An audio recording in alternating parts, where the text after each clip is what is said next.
Анита Ѓорѓиевска, директор на јавната здравствена установа Завод за рехабилитација на слух, говори и глас од Битола, денеска оствари средба со словеничкиот амбасадор во Република Македонија Бранко Раковец. Поводот за оваа средба беше донацијата на компјутери од страна на словеничката амбасада во соработка со словеничкото здружение Триглав. Со госпоѓа директорка разговараме за нивната работа, ме запозна за нивната исклучително хуманитарна работа и би сакам да нагласам дека многу го цениме нивниот труд и затоа и одлучивме да направиме една мала донација, да донираме неколку компјутери на центарот.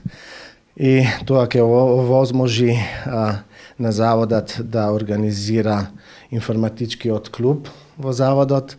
Заводот за рехабилитација на слух, говори и глас од Битола, во изминатиот период има голема соработка со многу невладини и владини организации.